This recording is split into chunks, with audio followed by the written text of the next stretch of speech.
చిన్ననాటి కథలు. ద్వారకా వీధులలో దసరా సరదాలు.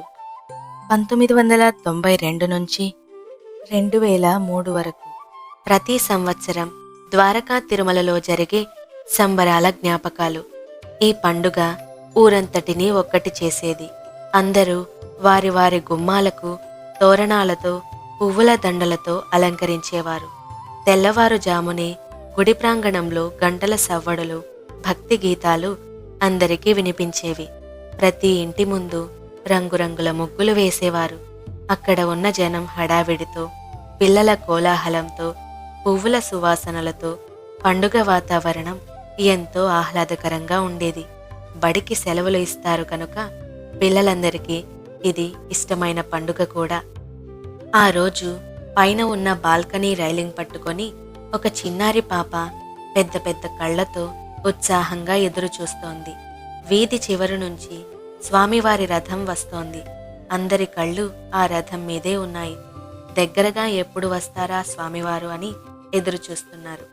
సూర్యకాంతితో, మెరుస్తున్న ముగ్గులతో, పక్షుల కిలకిలా రావాలతో, పువ్వుల సువాసనలతో, పిల్లల అల్లరి ఆటలతో, కోలాటం పాటలు వినిపిస్తూ ఉండడంతో ఆ ఎదురుచూపు కూడా ఆ చిన్నారికి ఎంతో అందంగా, ఆహ్లాదంగా అనిపించింది.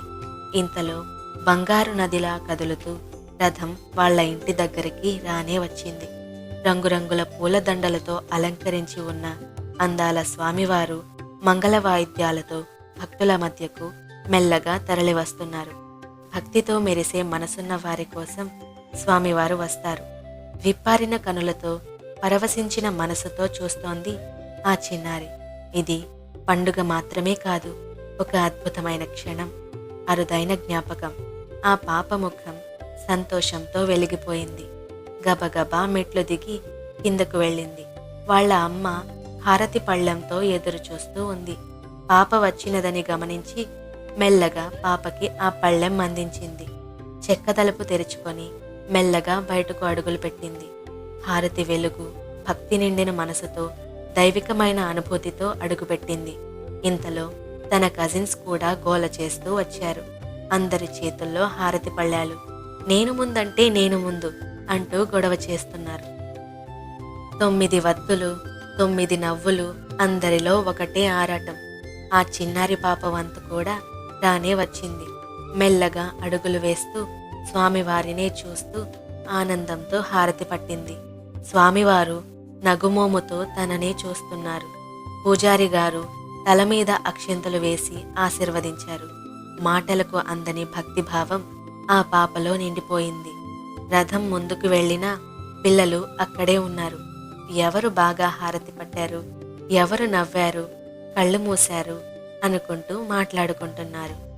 చందనపు సువాసనతో వీధి అంతా గుప్పుమంది. రథం తరలి వెళ్ళింది. కానీ ఆ జ్ఞాపకాలు మనసులో పదిలంగా అయిపోయాయి. ఆ గుట్టలో నవ్వులు నిలిచిపోయాయి. ఎన్నో ఏళ్ల తరువాత మళ్ళీ వాళ్ళ కజిన్తో ప్లేగ్రౌండ్లో ఆమె కూర్చుని ఉంది. తన చేతిలో హారతి పళ్ళెం బదులు వాళ్ల పాప ఆడుకునే బొమ్మ. చిరునవ్వుతో, నాకు ఇంకా ఆ ప్రతి మెట్టు, గొడవలు, హారతి పళ్ళెం అన్నీ గుర్తున్నాయి, మరి నీకు అంది. వాళ్ల కజిన్ నవ్వుతూ, 9 వత్తులు, ఒక వీధి, అంతులేని ఆనందం అంది.